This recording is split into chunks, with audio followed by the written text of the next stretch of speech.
The U.S. Federal Reserve is signaling a possible shift in monetary policy.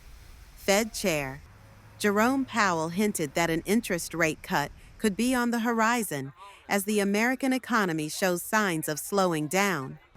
U.S. Federal Reserve Chair Jerome Powell said on Friday that the central bank may lower interest rates in the coming months, despite inflation risks.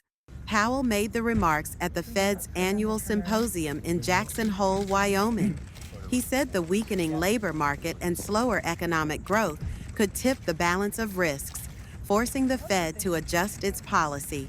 For months, businesses and workers across the country have felt the strain of higher borrowing costs. Factories and production lines have seen slower demand, while job growth has cooled.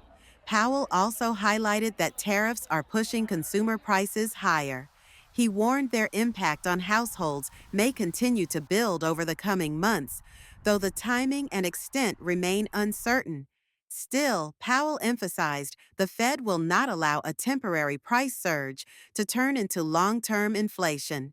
The same day, the Fed released a revised long-term policy statement, moving away from average inflation targeting toward a more flexible approach.